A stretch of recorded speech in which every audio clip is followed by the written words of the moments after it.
Bonjour, dans cette vidéo, tu vas pouvoir t'entraîner à construire une médiatrice.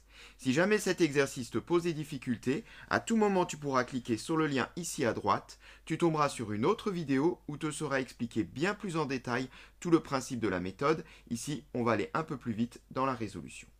Je te laisse donc prendre connaissance des deux premières questions et y répondre en faisant la construction demandée. Tu peux donc mettre la vidéo en pause. Correction. Alors, première question qui ne devrait pas poser de difficulté, on demande de tracer un segment CD de longueur 8 cm. Alors oui, bien sûr, puisque comme on va vouloir construire la médiatrice d'un segment, il nous faut bien au départ un segment. Une fois ce segment construit, on demande donc de construire cette médiatrice du segment CD, et pour cela, on rappelle que la médiatrice est la droite qui passe par le milieu de son segment et qui lui est perpendiculaire. C'est pour cette raison qu'on est ici en train de chercher, de déterminer le milieu du segment CD. Donc le segment CD fait 8 cm, il suffit de diviser 8 par 2, 4 et on obtient son milieu. Une fois ceci fait, il ne reste plus qu'à tracer la perpendiculaire au segment CD passant par son milieu. On la prolonge bien de part et d'autre et on obtient notre médiatrice. On place un point E ensuite sur cette médiatrice, point E donc différent du milieu CD.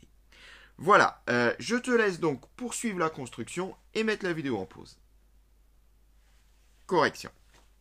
Alors, la suite n'est pas bien compliquée non plus. On demande de tracer une droite perpendiculaire à notre médiatrice et passant par le point E.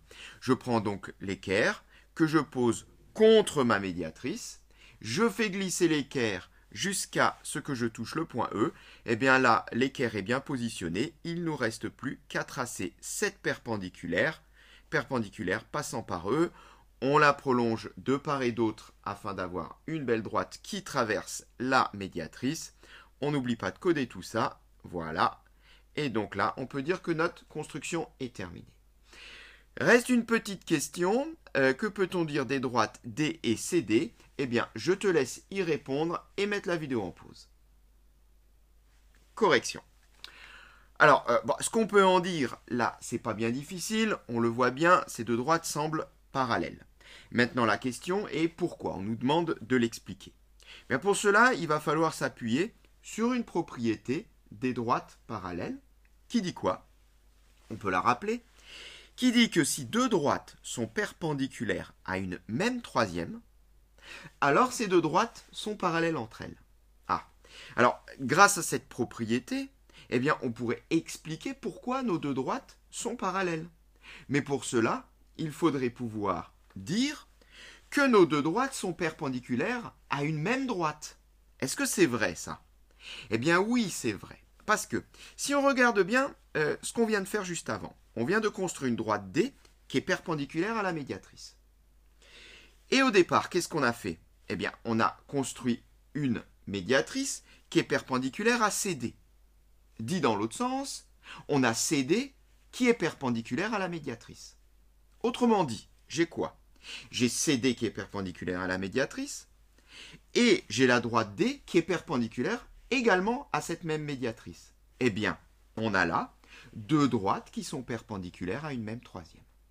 On peut en déduire que ces deux droites sont parallèles. On écrit ceci. La droite D est perpendiculaire à la médiatrice M. Ça, c'est ce que l'on vient de construire dans la question 3. Donc, D, perpendiculaire à M, j'utilise la notation abrégée. Ça sera plus facile pour conclure. Poursuivons. La médiatrice M est perpendiculaire au segment CD. Oui, c'est une médiatrice. Une médiatrice est perpendiculaire à son segment. C'est ce qui la définit. En notation abrégée, CD perpendiculaire à M. Donc, comme je l'ai dit avant, c'est juste écrit dans l'autre sens. C'est normal, si M est perpendiculaire à CD, CD est perpendiculaire à M. C'est vrai pour le segment, donc c'est évidemment vrai pour la droite.